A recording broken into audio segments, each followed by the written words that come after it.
पण आमची माणसं तसं नाही करणार. असं करायच्या अगोदर तुम्ही एकदा बी विचार नाही करत. आणि जीव माझा असो किंवा तुमचा, समद्यांची किंमत सारखीच असते. अन तुमच्याकडे एक विनंती आहे. तुमच्या महाराजासनी विचारा का आत्म्यात भेदभाव असतो या. आत्मा ही परलोकांची गोष्ट आहे आणि शरीर या लोकातली.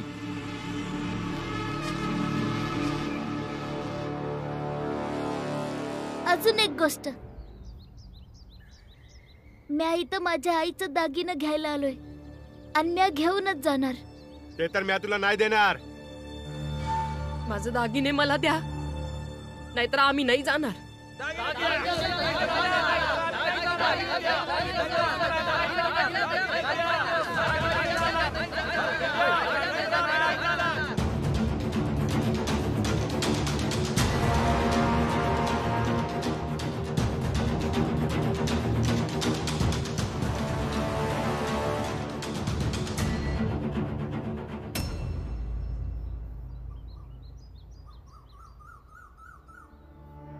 बाळा,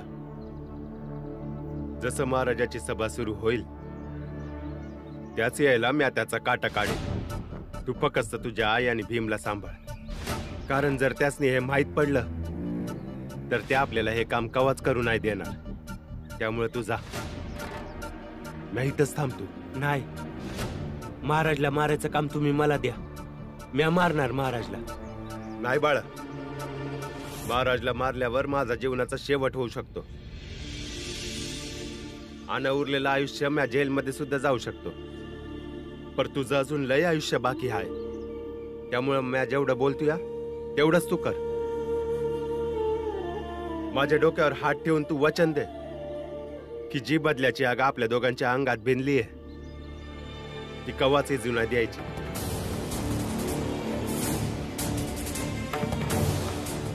म्या वचन देतो की ही बदल्याची आग म्या कवाच जुनाय देणार.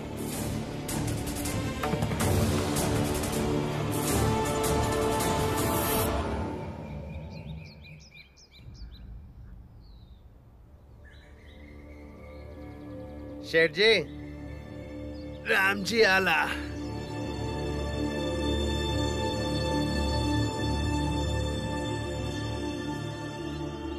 नमस्कार शेठजी. काय झालं? तू परत आलास? काय विचार करून आलास? काल इतकं सगळं बोलूनही तुझी नोकरी वाचली असेल. शेठजी, काही लोक लय हट्टी असत्या, त्यासनी लाज बी नसती आणि तसं बी जातीचा बी गुण असतो. हाकलून दिलं तरी परत येतात. शेठजी, आज जेव्हा मी घरातनं सकाळी निघालो तेव्हा विचार केला नव्हता की तुम्ही मला कामावर ठेवाल की नाही ठेवणार. पर जवळ तुम्ही स्वतः मला कामावरनं नाही काढून टाकत तवर मनातली आशा जिती होती. अनम आशेवरच समद आहे ना. फौजीमध्ये काम करून झालोय, त्यामुळे समद माहित आहे जिंकण्यापेक्षा जास्त शेवटपर्यंत लढत राहणं गरजेचं आहे. ठीक आहे, ठीक आहे. ते भांडे आणि पाणी वगैरे आतमध्ये घेऊन जा. वय, आणि आजपासून तेच धू, कारण उद्यापासून जर तुझे घरचे लोक आलेत किंवा तुझा मुलगा आला तर तुला लपवावं लागणार नाही. नाही शेठजी, त्याची आता काही गरज नाही लागणार. माझा पोरगा लय हुशार आहे. तो स्वतः समजून गेला की मी इथं काय काम करतोय आणि मला सांगत होता की बाबा तुम्ही खोटं नको बोलत जाऊ, कारण म्या हे समज तुमच्याकडून शिकतोय. मला खोटं नाही शिकायचं आहे. आता तुम्ही जर मला या अंगणाच्या बाहेर रस्त्याच्या कड्याला तुम्ही जर भांडी धुवायला सांगितली तर ते बी मी करीन.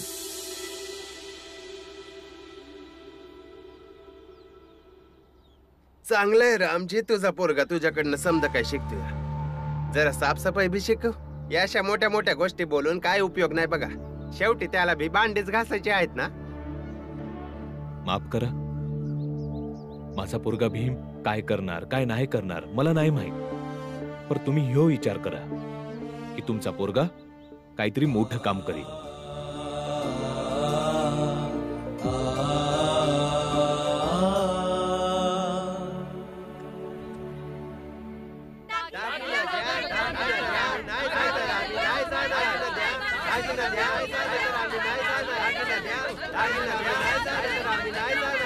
अहो ऐका ना, या लोकांनी तर लयच गोंधळ घातलाय. या लोकांचा काय बी भरवसा नाही, केव्हा काय करतील. अशात तुम्ही अजिबात बाहेर जाऊ नका.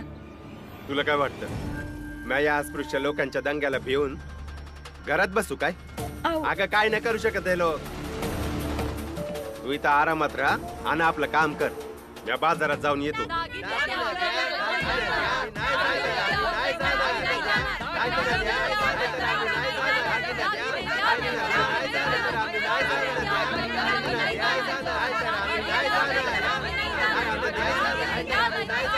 आनंद दादा, मी त्यांच्या मागे जातो. अरे भीमा, अरे तू नका जाऊस. आनंद तू जा ना. पण बाळा दादा, मी जातोय ना आनंद दादा संग. आनंद जातोय ना, आपण इथंच थांबूया. व इथेच बरं आहे. आनंद तू जा. वय मी जातो. चला. बाळा, चांगलं केलं तू इथं आलास. मला बरं वाटलं. मी तुझा पोरगा हाय ना आई. आणि भीमनं मला समजवलं होतं, म्हणून मला समजलं.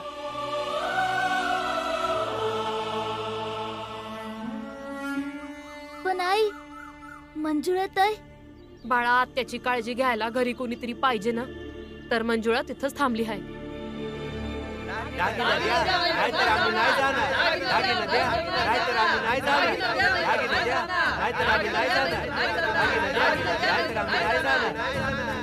मी आज दागिना देऊन टाकते. समजा गोंधळच थांबून जाईल. पण दागिना ठेवलाय कुठं?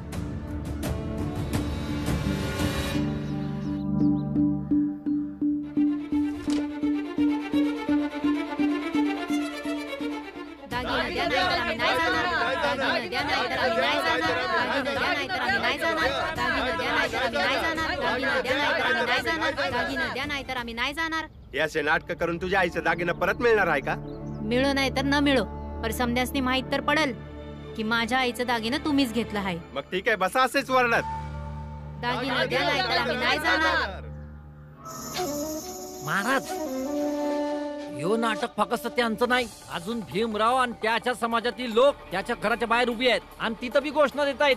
पण हे सगळं तू तक्रारीच्या स्वरात का बोलतोय? पर महाराज, हे लोक तो स्वतःच कर्म करत आहे आणि प्रत्येक कर्मयोग्याची थोडी थोडी प्रशंसा तर व्हायलाच हवी.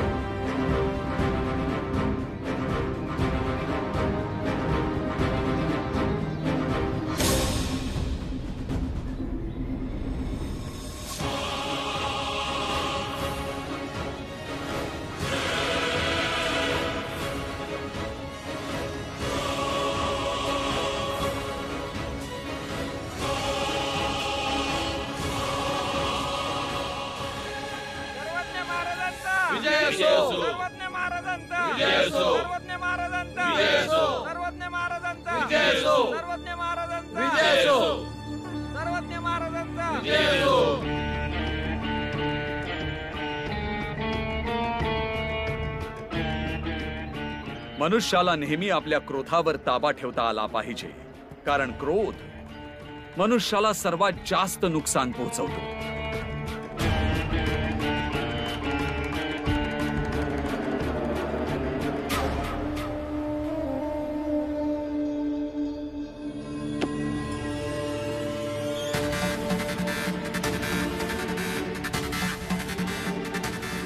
आज महाराज तुझा शेवट हाय.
महाराज काहीतरी करा महाराज.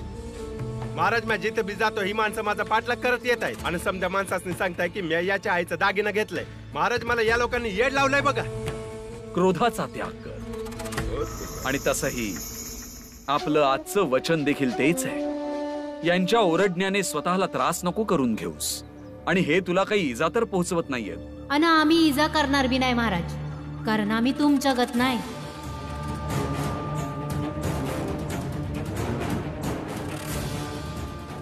कोणीच कधीच कोणासारखा असू शकत नाही. तुम्ही सर्वजण एका कोपऱ्यात जाऊन नारेबाजी करत राहा आणि आम्ही इथे प्रवचन देत राहू. प्रवचनाचं ढोंग आहे, नाटक आहे. माझ्या भावाने येऊन 2 प्रश्न विचारले ना तर तुम्ही इथनं पळून जाशील.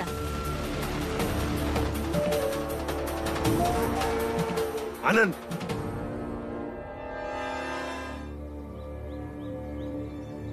तोंड सांभाळून बोल. महाराज सांगा असं बोलतात काय? तू बी ध्यानात ठेव आणि तुझा भाऊ भीमला बी सांग. महाराज खरे आहेत आणि आपण समजे खोटे. तुम्ही हे काय बोलत हाय पुरंजन काका? कारण मी माझा एक पाय गमावून शिकलो आहे. महाराज, मी तुमच्या पायाच्या धुळीला माझ्या कपाळाला लावून माझ्याकडनं जाणून बुजून जी बी चूक झाली आहे त्या चुकांसाठी पश्चाताप करायला आलोय. मला तुमच्या चरणी यायचंय महाराज.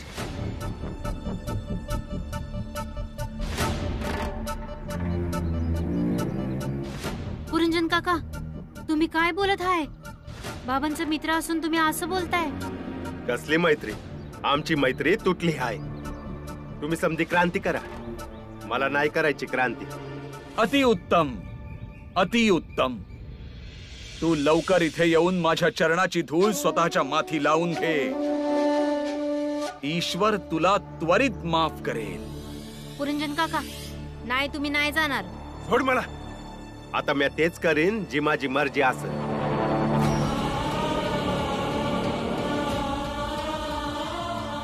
आज मी माझ्या मर्जीच करणार आहे.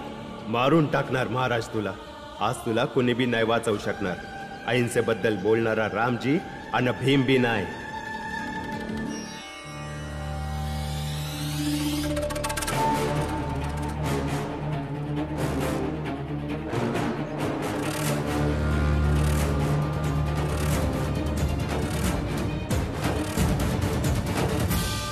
थांब.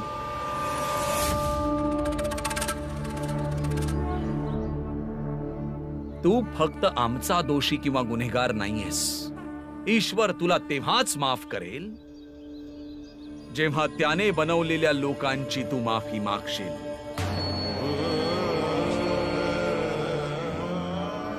त्यामुळे ईश्वराच्या प्रतिनिधीची म्हणजेच माझी माफी मागण्याच्या आधी इथे उपस्थित असलेल्या प्रत्येक व्यक्तीची तुला माफी मागावी लागेल.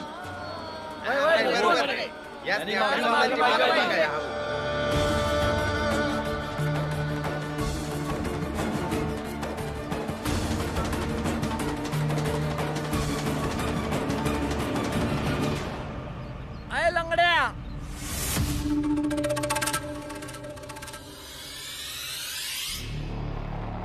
आय लंगड्या पुरंजन, तू सगळ्यात आधी ना माझी माफी माग.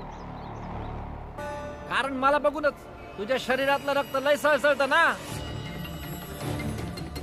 मला माफी मागशील तरच तू शांत होशील. आणि तसं बी प्रायश्चित्तासाठी माफी मागणं गरजेचं असतं, कळलं का? आता बस गुडघ्यावर आणि माग माफी. आज मी या महाराजाला मारून टाकणार आहे. यामुळे जेवढ्या लोकांच्या पाय पडायला लागल तरी मी पडेल.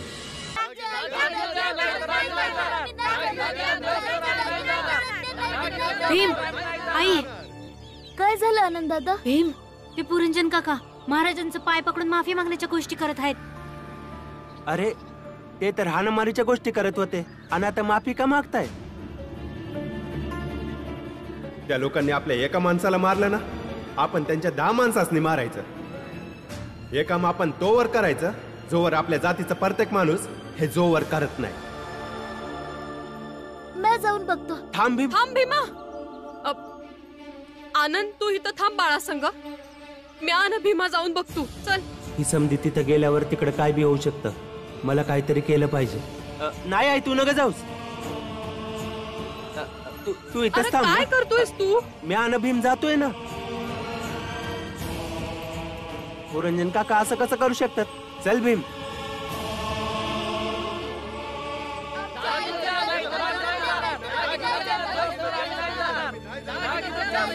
दागिने द्या, नाहीतर आम्ही नाही जाणार.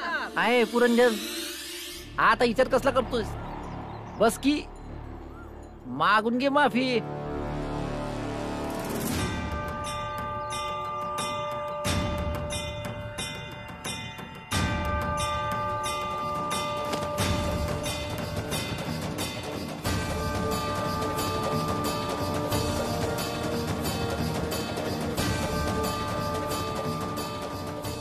मजा नाही आली. भावांनो, तुम्हाला मजा आली का? येस.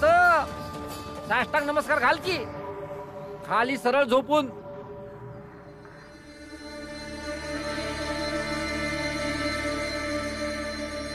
आता मस्त जमल्या.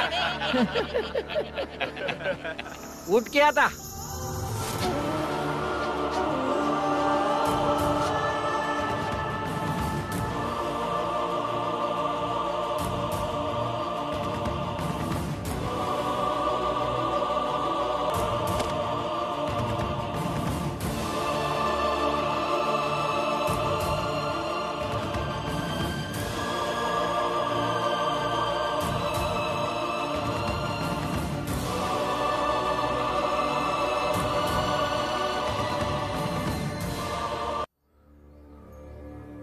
काय झालं बाळा दादा? नाही, तू महाराजला वाचवायला नाही जायचं. बाळा दादा, तिकडे जर पुरंजन काकांनी महाराजांची माफी मागितली तर आपण संघर्ष आणि स्वाभिमान गमावून नाही, बसू. ते त्याच्या पाया पडाया नाही, त्याला जीवानीशी माराया गेलेत.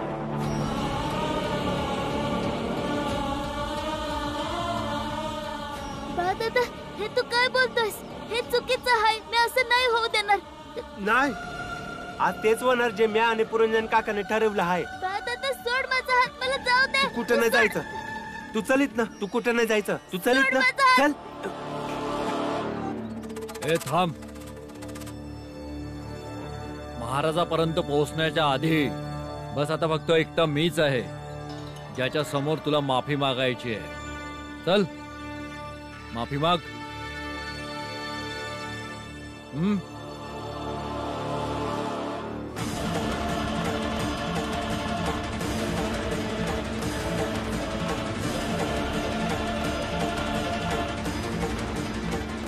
तू कुठं नाही जायचं. इथंच थांब. चल चल. बाळा दादा. नाही, बाळा दादा. तू कुठं नाही जायचं. बाळा दादा, सोड माझा हात. मला जाऊ दे. नाही. आई.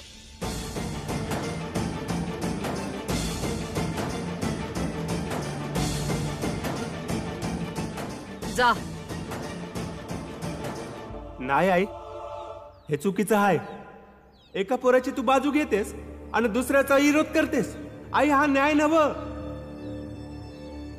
तू शिकवणार मला?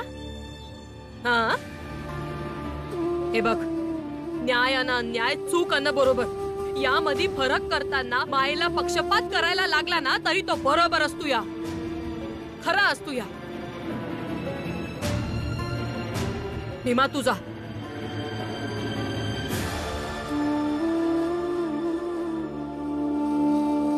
बाळा, सोड त्याला. बाळा,